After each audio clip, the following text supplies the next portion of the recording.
Hello, and welcome back to the Shapeshifting Play, everyone.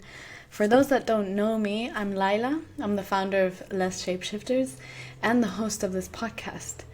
So, what is the Shapeshifting Play? I'd like to start there. And at its heart is a podcast about risk, about coming close enough to savor the transformation already underway and risking it all in the name of the unknown. I'm a native Arabic speaker, and there's a word I always come back to here, and that's risk. It's etymologically and phonetically close to risk in English, and that means sustenance. And that's the whole wager of this show, that this grand and miraculous sustenance lies in the risk itself. So when we have risky conversations, one that shift paradigms, that crack open new tectonic plates, we move across every discipline and every shape we're able to take. We span themes from consciousness, cosmology, science, philosophy, art, ecology, the body, economics. Whatever the conversation needs, that is the craft of shapeshifting. The guests are visionaries, and I think every episode is a small medicine in this world that is so overtaken by collapse. Each season gives the shapeshifting a structure to move through. So the first season moves through the astrological houses with some conversations joined by guest host Constance, and today we're stepping into house 10. The house of purpose, of legacy, the work you leave behind in the world. It asks, what are you actually building and who is it for? And the quick note before we begin, if you're new here, house 11 and 12 are already out. If you're new here, houses 11 and 12 are already out. So once you've finished this one, go ahead and listen to the others. House 9 is with Sophie Strand, so do stay in the loop to catch our conversation later together. I also have to say that season 2 is brewing, and I'm so excited about it. The whole season is on the ecologies of survival, what survival actually is, how do we relate to contemporary notions of survival, the grand phenomena of survival as a whole, who is granted the right to it, who has to fight for it, how landscapes remember it, and what kind of internal shape-shifting allows a person to survive without necessarily hardening. We move from conversations in economics to AI, to relationships, evolution, biology, religion, and even mathematics. And for our guide into House 10, we couldn't have dreamed of anyone better. Dr Nelly Ben Hayoun-Stépanian is someone very dear to me. They mentored me during a research bureau at the University of the Underground, a kind of intensive collective research lab. And they truly changed my artistic research practice in ways I can only really sum up as they taught me how to love the mess, the plurality of the mess. Since then, we've stayed in contact through things like this podcast. And let me tell you who Nelly really is, for those of you that don't know, because Nelly has been called a lot of things. Wired named them the very first recipient of their Innovation Fellowship. Icon magazine called them one of the top 50 designers shaping the future. The Drum put her at number 1 on their list for the top 50 speakers in the world, and the press has dubbed her as the Willy Wonka of design. In 2023, Design Week gave her their Hall of Fame Lifetime Achievement Award. And honestly, my favorite description is one that gives up trying. One institution simply called her uncategorizable. And here's a sense of why. She's a designer, an artist, a filmmaker, a radio host, and even a passionate boxer. They founded NASA's International Space Orchestra, the world's first orchestra of space scientists and astronauts. They founded the University of the Underground, which I was a part of, a tuition-free university run from the basement of nightclubs with people like Noam Chomsky and Pussy Riot on its board. They're a senior fellow at the Hannah Arendt Center. Her work has flown abroad the International Space Station, and she's led a lunar analog mission in Spain exploring intergenerational trauma and space futures. She calls what she does manufacturing the impossible. She's been doing it for over a decade, and House 10, the house of purpose, legacy, and the work that you leave behind, could not have asked for a better guest. In this conversation, we move through perpetual motion, the aesthetics of outer space, decolonial thinking, the sublime body without organs, why she thinks some scientists are secretly spiritual, and what it might mean to recreate the Big Bang in your kitchen sink. It's expansive, it's whimsical, it's playful, and it shapeshifts a lot. And finally, two quick things before we dive right in. I do want to say that we have a Substack. It's called the Shapeshifters Assembly, and there's a newsletter and a written article joining every single episode. So do go ahead and subscribe if you want to go deeper on each conversation. And you can find us on Instagram at les.shapeshifters. That's where our community of shapeshifters lives. So come and say hello. And now we're ready to risk.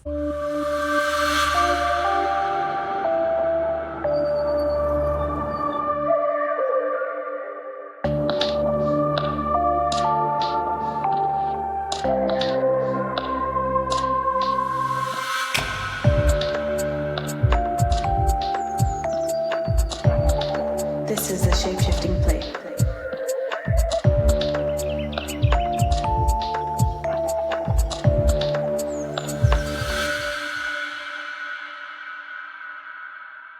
Dr. Nelly, thank you for being here. This is the Shapeshifting Play. So let's just play. Yes, and Yeah. thank you so much for having me. I'm so excited about this program and about your entire program. In fact, like Shapelifter is Shape, Shapelifter.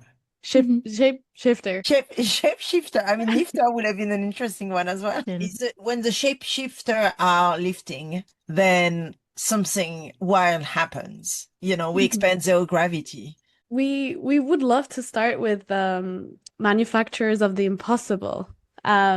We've heard you speak so powerfully about perpetual motion, and what does the impossible represent for you, and how does it relate to this dream of perpetual motion? When you imagine the state, what does that feel and look like to you?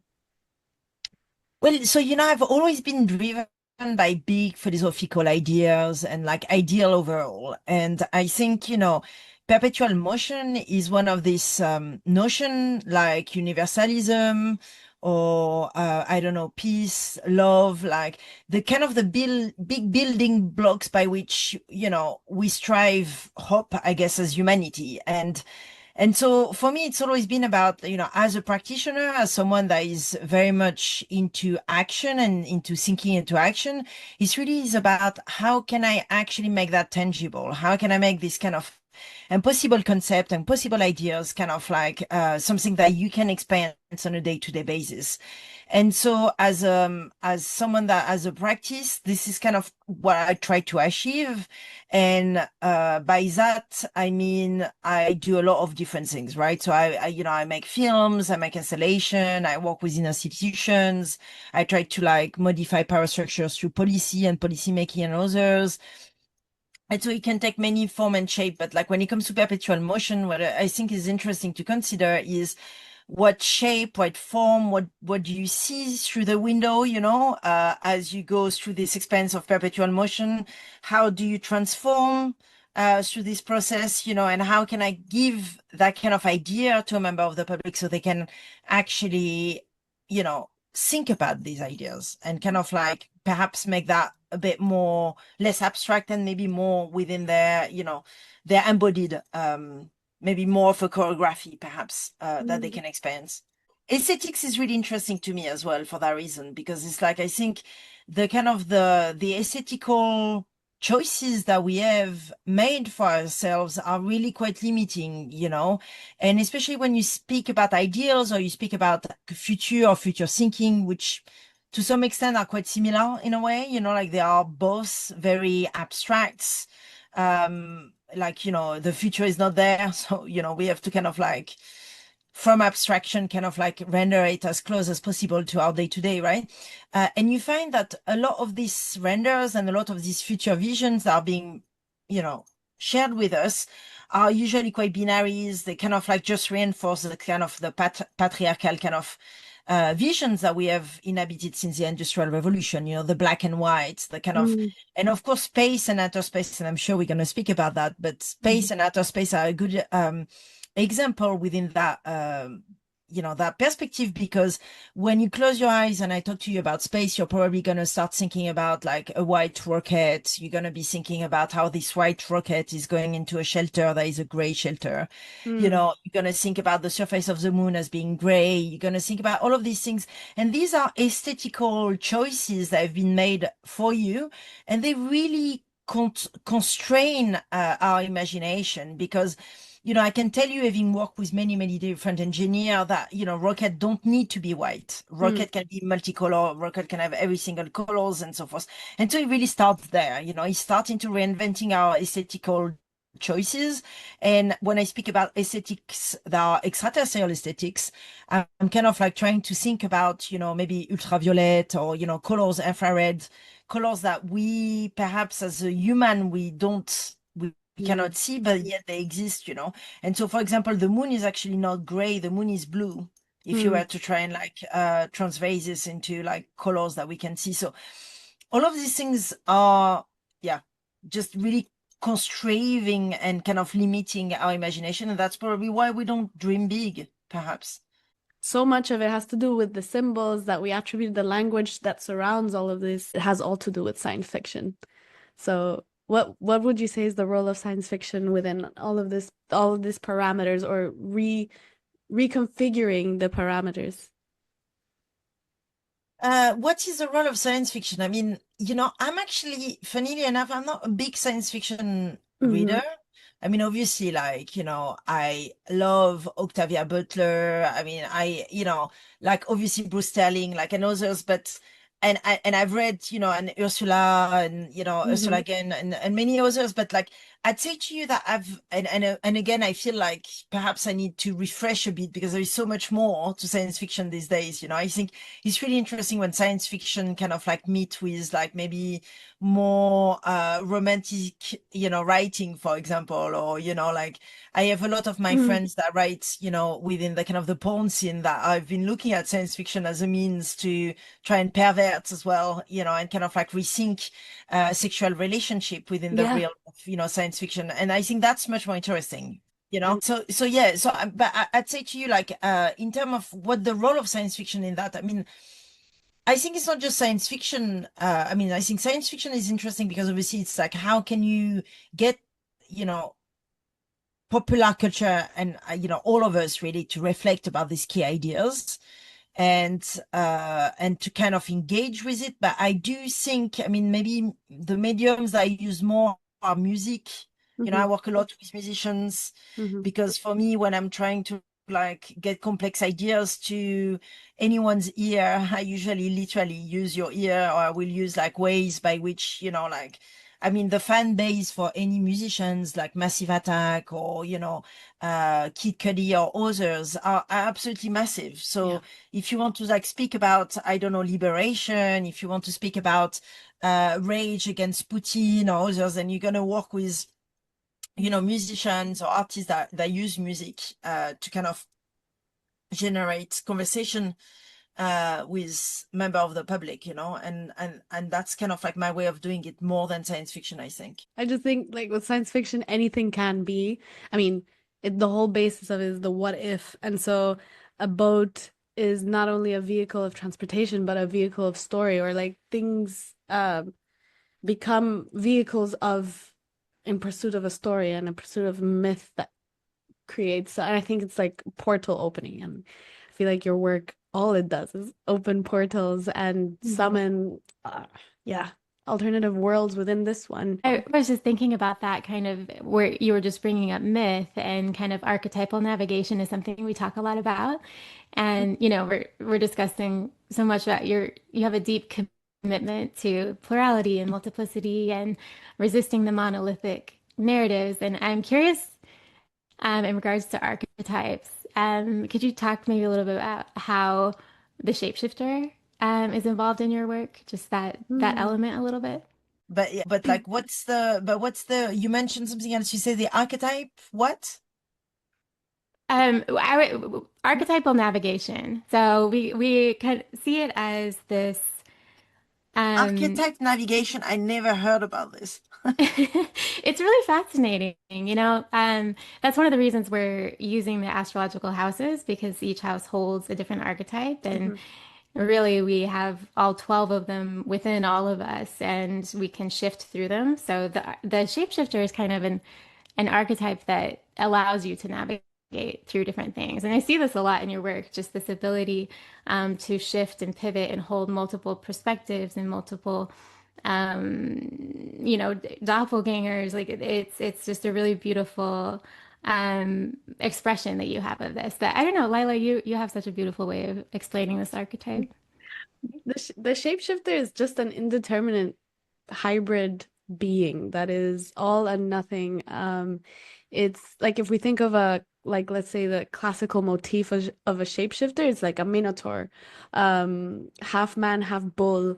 W- is it bull? Is it human? It's both, and so it's shapeshifter is inherently queer in that sense of just being Permanent transformation. yeah, Hmm. it's in constant, it's like in Yeah. perpetual motion. The archetype is a perpetual motion.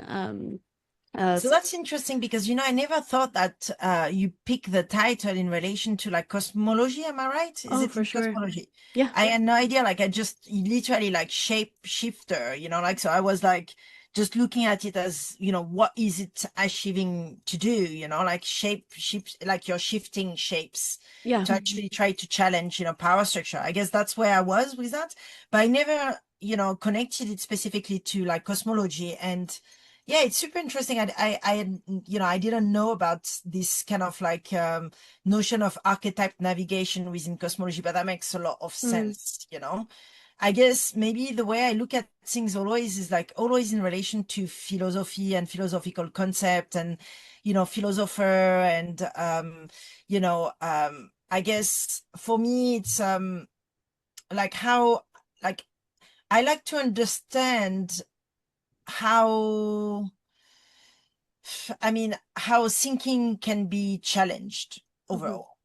And so you find that people, it's not always philosopher actually, because like I'm very much interested into the philosophy of people like Frantz Fanon, who is actually a psychiatrist, for Yeah. example. So I found a lot of interest at the moment in terms of like, psychosis and people that have been studying the psychopathology of colonialism, for example, like Frantz Fanon, who is a psychiatrist that wrote extensively about the horror of the French colonialism in Algeria, and specifically the torture that was committed in Algeria for basically 132 years of colonization Hmm. in Algeria. Unfortunately, Frantz Fanon died when he was 38 or 39, so quite early. And so we only have like two books really from him. The Range of the Earth is one of them, and then the other one is Black. I'm gonna say it wrong. I think it's Black Mask White. I can't remember the title, but yeah. And so in terms of like, what a thought is doing in relation to decolonial Hmm. process is what interests me specifically. And what's interesting about his way of thinking is that, at some point, if you are oppressed and if you are having the experience of colonialism, then you're going to try and like define liberation for yourself, and that action of liberation is going to go through conflicts, and Hmm. you're going to have to reclaim your freedom. And then once you get there, then you have this kind of next phase, which is the kind of the post-colonial phase, which is, how do you access the universal ideas or the commons. And Yeah. so what was interesting about the philosophy of Frantz Fanon is like he was also looking into global cooperation as well. And so he came up with this whole notion of pan-Africanism, like kind of trying to get all of the different, countries of Africa together to kind of like have also a common thread or a common kind of language by which we can we can think about politics, economy, and society as a whole. And so, yeah, I'm just thinking a lot about this, like thinking about how you can make peace happen for real on a global scale. How does that work? And yeah, that's kind of, I don't know if I'm think I'm getting really lost into talking. Yeah. No, it makes all the Not at sense. But all. I'm trying to land it somewhere. Like maybe I should give you an example. Like right now we're doing a new project, a new movie called Art Snatcher. It's a multifaceted project. It's not just a film. It's also it's a drag science documentary, but it's also a drag show. And we're looking at drag as a medium to think about what's going to happen once the International Space Station which is, the last bastion for global cooperation, is going to get decommissioned. And I don't know if your listener know this, but the International Space Station is actually, it's not just like a, technological kind of feat to actually have this kind of engine kind of orbiting the planet every day at all time, but it's also like a collaboration that require every single country around the world to kind of be on board with it, Wow. because it's like at permanent time just flying over your head at all given time. And so this International Space Station is getting decommissioned in 2030. And so the film and the project is kind of looking at what to do next, what's going to be the big peace project that we're going to all work towards if this is not there anymore. And so we kind of developing this as through queer alliances, and through workshops we are doing in many different parts of the world, and each of the participants kind of seed of each other kind of ideas, and we are trying to kind of build this collaboration, all across through the making of this project and the making of this film, and kind of like trying to sync together and trying to actually fabricate these potential futures together, in a way. Hearing you talk about this reminded me of Audre Lorde's quote on the Master's House, where you were mentioning liberation, and like things painted under the name of liberation is like the exit door in the Master's House, and you must be wary of an exit door in this house. Like really, the decolonial practices. There is no direct pathways by which you decolonize or you actually consider post-colonial futures. I think that's in essence the exciting part, is like maybe going back to shapeshifter, is like there is no defined shape by which it takes shape and form. But I think, the University of the Underground, which you were part of the program, Laila, the University of the Underground, which is a free parasitic transnational education and educative platform, we really are trying to like embrace this idea of modifying power structure from within. And that can take so many forms, and every single student you included have kind of come up with your own ways of doing it and challenging power structures and challenging institution of your choice. And everyone has got different different institutions that they want to kind of focus on, whether it is like Salesforce, which owns the internet, or whether it is like, I don't know, Maritime Museum, or whether it is like everyone, or Reddit, or, every single student is kind of picking the institution of interest and then developing a ways and a means by which they can challenge it through event or, but definitely through action. And I think that's always important to state as well, that to begin something new into the world, that is action. This is the world of Hannah Arendt, and she's a political theorist that died in 1975. And she's quite interesting to us because a big part of her way of understanding politics was like to say that in order to avoid the repetition of history and the repetition of just making more and more totalitarianism regime, you need to really embrace plurality. And in order to do that, you need to really support new beginnings. And that's something else that I'm really, always fascinated by, is how everything I do support a new form of natality or a new form of creating or bringing something new into the world, whether it's building a platform like the University of the Underground or doing Hearts Nature or whatever. How is that supporting new beginnings, and how is that supporting new beginnings that can kind of challenge, ways of functioning? This is like, I don't know where this question will go, but I feel so curious because speaking of of new beginnings and birthing, and I feel like so much of this is existential and reflects on our place in the world, in the cosmos. I'm curious to hear you speak to the role of divinity or the divine. How does that inform the work that you do? If there is, I don't know.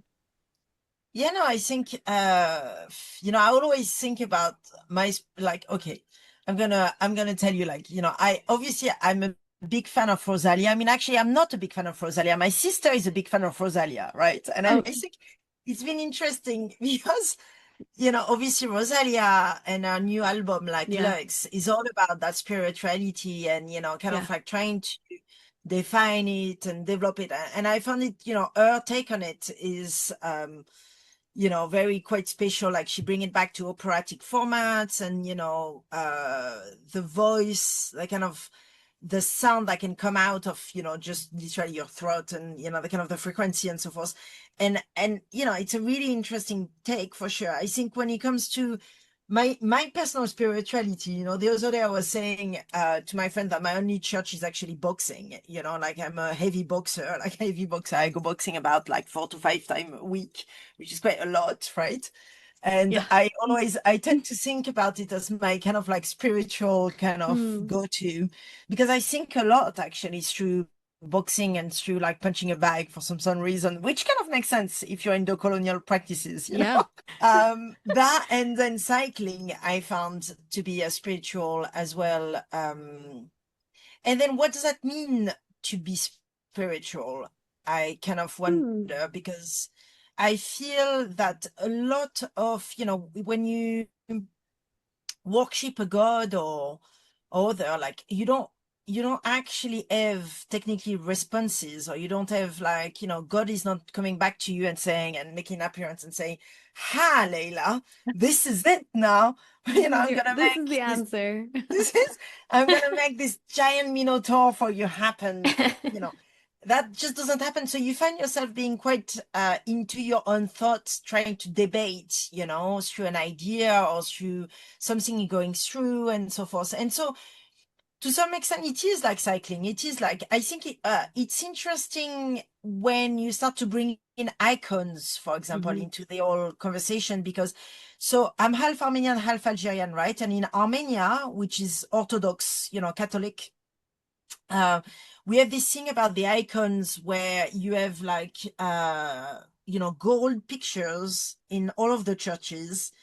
And these are supposed, and that's quite interesting because it's kind of like a different way of representation that we know of, because in this context, the image has got God in it and is supposed to talk to you and at you. That's why we have all of this eye symbol, and we have always, the icon in Orthodox kind of like context is actually speaking to the person that comes to, that come in the church. So there is like a kind of like in that sense, maybe more of a response or a go-to, like it's not just a one-way kind of like situation.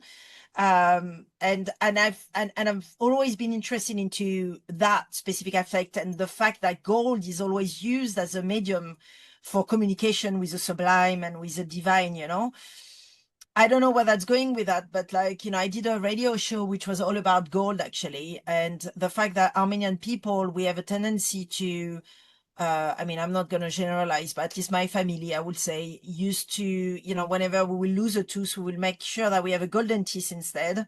And you let the family know that there is golden teeth in your mouth.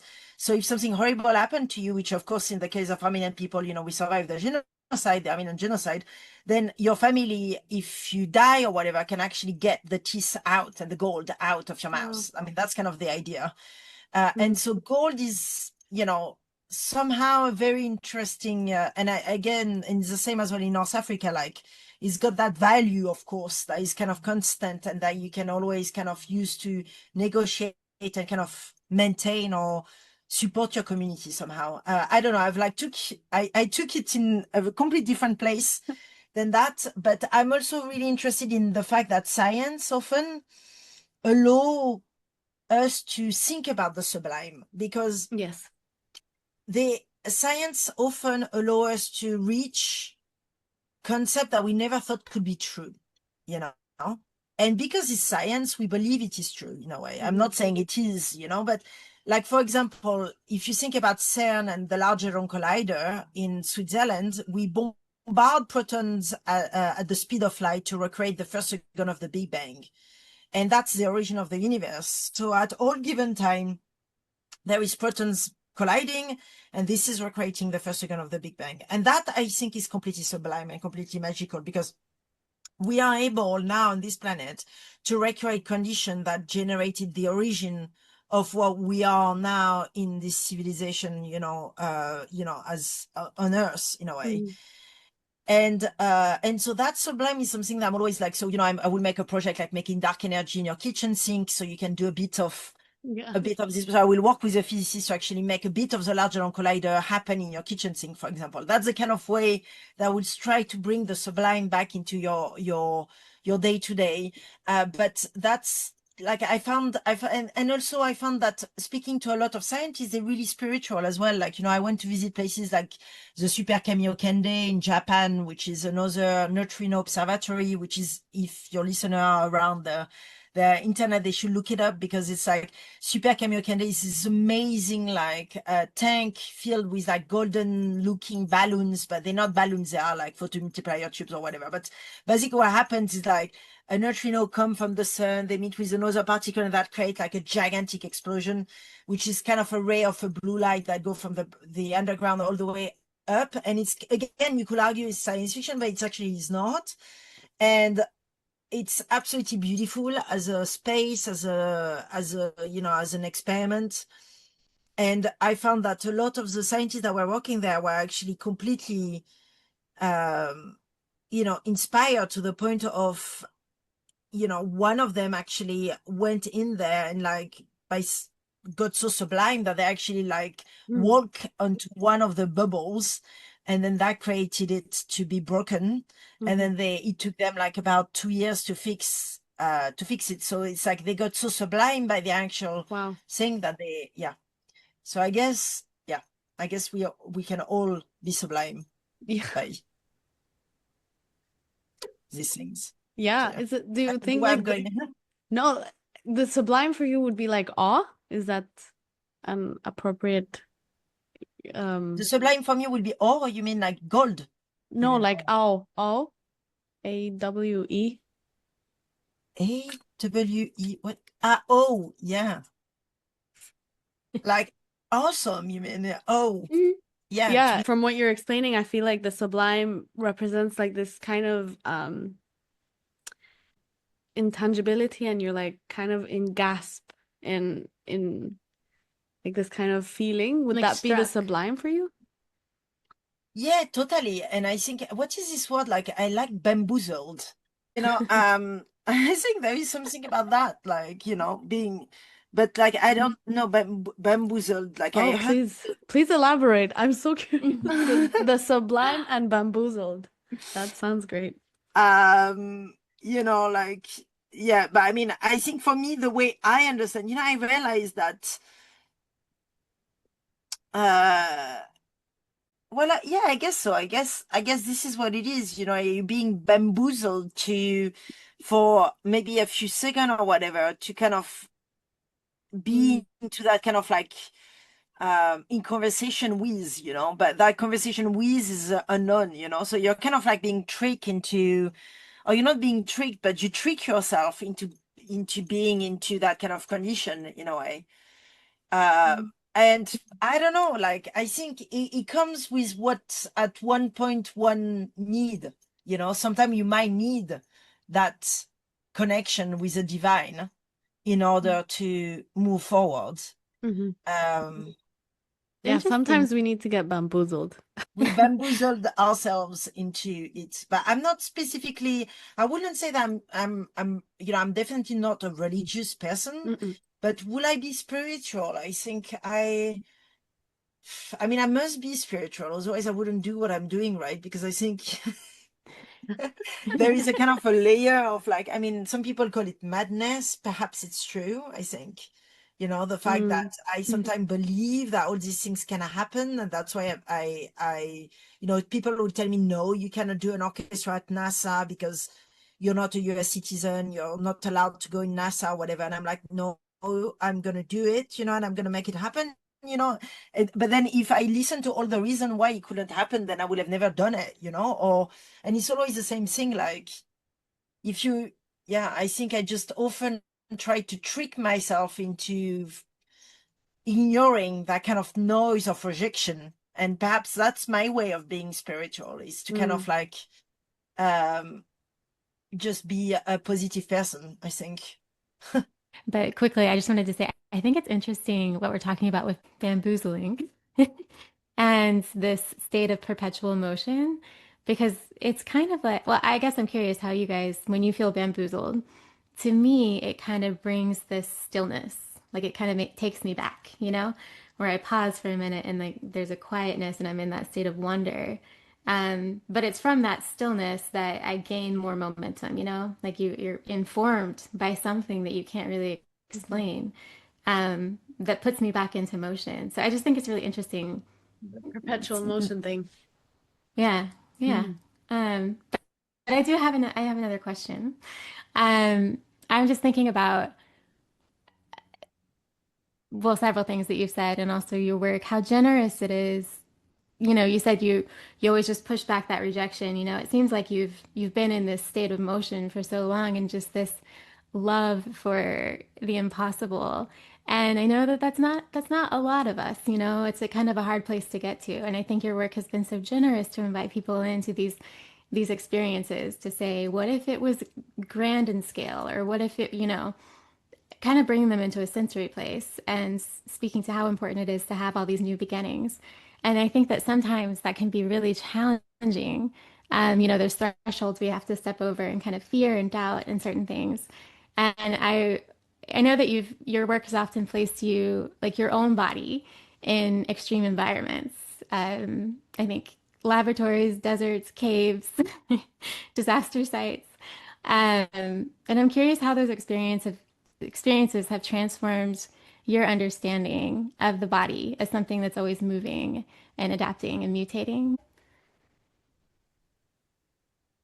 I mean, I think, I'm a firm, like, first of all, I think I'm a firm believer in the role of the experience to support thinking and to also be a part of you think through action, so you experience and you think, you also think through action. Like, I think for me, these are kind of like core ways that I work and I function. I'm not saying that this is for everyone, right? I think, if everyone was functioning this way, then we wouldn't have any science fiction writer, or we wouldn't have any fiction, or we will have no film being made that is not made straight from like E.T., for example, like E.T., the film, the Spielberg film, will have never been there because it's not like if Spielberg has made the experience of talking to an alien, Yet we have a movie that is, pretty phenomenal in many ways, in which we can all start to like feel some kind of uncanny relationship or kinship with like an extraterrestrial somehow. So I'm not saying that it works for everyone, but the way I definitely have developed my practice is like I need to go in the places that I interrogate in order to have a conversation. I think you're talking about being generous, and I think I I think I get, my sister always say like I'm like a generator, like a battery pack, like, but I recharge not by staying still and not by, but I need to be kind of like pushed, like, and I always find that the only way that I can think is by being put into like a bacteria. Like I need to be put into or parasite, I need to be put into a very alien kind of territory, and I need to be left alone to strive and survive. And this is where I can best create, and I can best make something new happen into the world. I found that this is the way it works for me. And this is, and if you think about people like Anna Arendt, you will find that it's also a core belief of her way of thinking, although she speaks a lot about, how important it is for her to think on her own, and like how thinking for us is like, for her is like making knitting, or like, the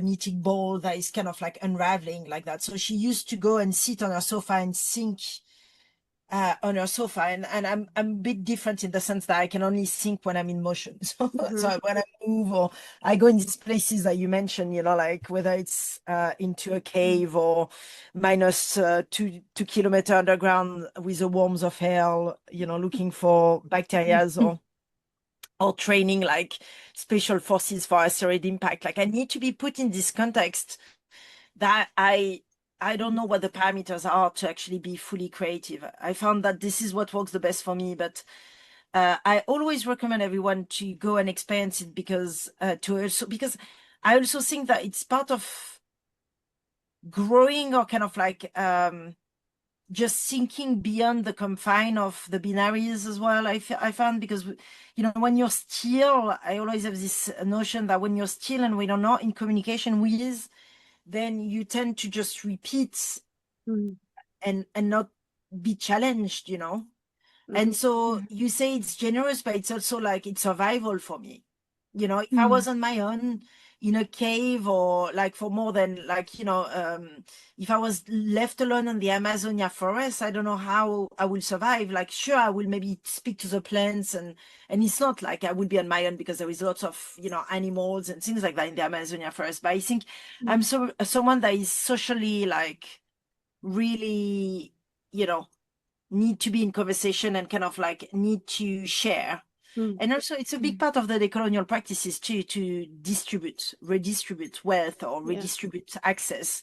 And that's something that I strongly is really at the core of my my functioning. I'm not using the word ethics. You probably have noticed, because I always have this issue with ethics, because my ethics in relation to yours, like, people do murders on the basis of ethics, like some people will consider that it's ethically right to go and like colonize, or to go and like extract from other people land, or you know what I mean.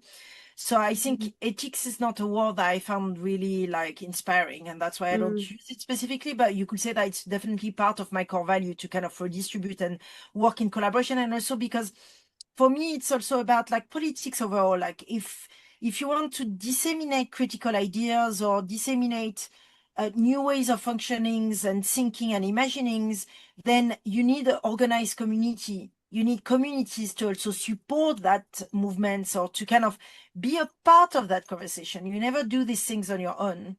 And I also think most recently I've been looking a lot. So most recently I've been sending pomegranate seed. Pomegranate is obviously like, the Armenian symbol, becoming into the International Space Station. And it was part of a project where we were trying to decenter the human from space exploration, and trying to say that actually we don't always need, we don't always need to be just like, just in conversation with humans per se. Like we can actually start discovering through plants, or discovering through other species, and be in conversation with these species and how they react to zero gravity. So in the case of pomegranate seed, I'm really interested to see how astrobotany, because it's called astrobotany, right? This whole field of like sending plants in outer space, for example, can kind of like lead the way towards like a new way of understanding space exploration. That doesn't mean human settlement. That doesn't mean the human has to be a part of the conversation, and so that's also things that I'm interested in at the moment. Is like, you don't always need the human component, even though I do love a human for sure. That's so powerful. Thank you. I feel like also beyond like redistributing, it's decentralizing and really placing at the forefront plurality, multiplicity, and the perpetual madness. I think also like this whole thing of madness, I think is quite on point, because it delineates from this capitalist, imperialist, colonial way of like linear thinking and dogmatic or mechanistic approach to things, and that is the shapeshifter. That is a shapeshifter, totally. And then Laila also, like the new film Art Nature, like the whole tagline is love, peace, and psychosis. And I feel like the psychosis element is so core. To I always say, like, in a way, in order, like my last film Doppelganger 3, like I go to interview this political theorist called Uday Mehta, and he's saying that to go to the moon, one need to be mad, right? Like there is this notion of like madness as a form of liberation. Yes. And a lot of people think that this is a dangerous thought, but then then you kind of think like thinking itself is dangerous, right? I mean, this is kind of, that means for a lot of people, right?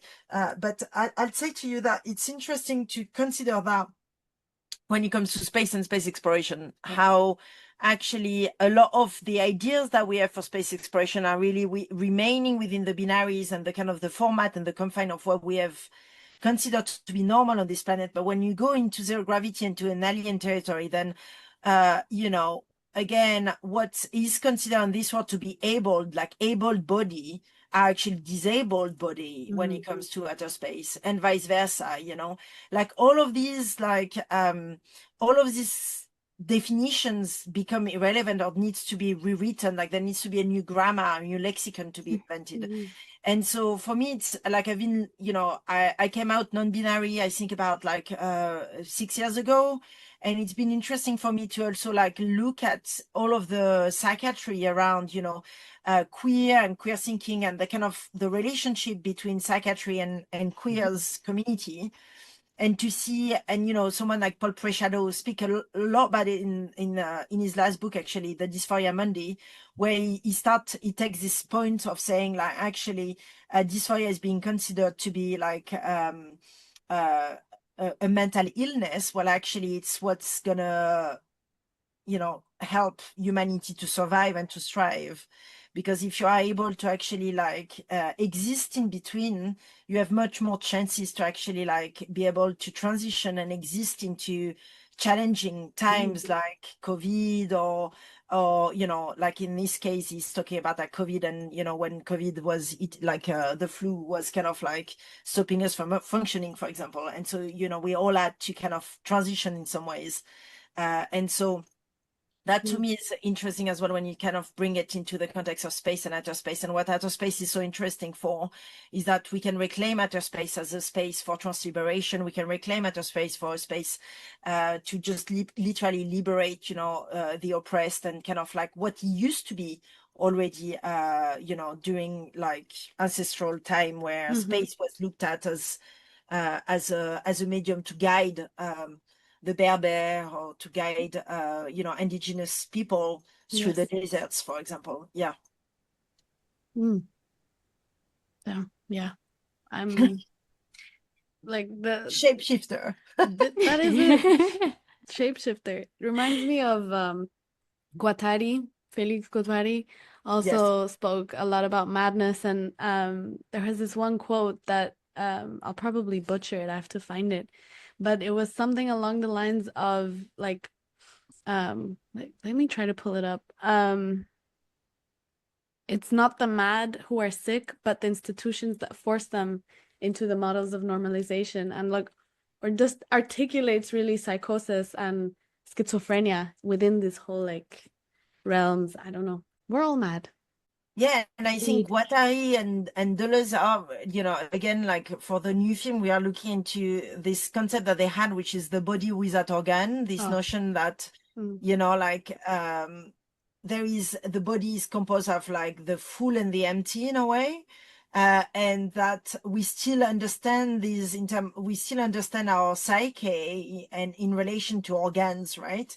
And when you start to bring this concept, and this is what we're doing with the new film, into the realm of peace, for example, you start to come up with this notion of like, perhaps as a species, the human species has never managed to reach peace because we've never, you know, we are unbalanced. The way we are in relation to our anus, our vaginas, our mouths, all the holes of our body, the hole in our heart, and so forth, is maybe unbalanced, has never been kind of like put to the right spectrum. And so that's kind of like some of these ideas that we are kind of trying to like look into as part of the film. But I think I think philosophy has got so much to offer when it comes to like any creative practice, to start diving into, you know, concepts and try to make it tangible to us, to experience. Well, I was thinking, to wrap up, I think we've spoken to a lot of this in different ways, but as far as the astrological houses go, and house 10, it speaks so much to purpose and legacy. And I mean, your work is having such a profound impact on us, I know, and so many in the present moment.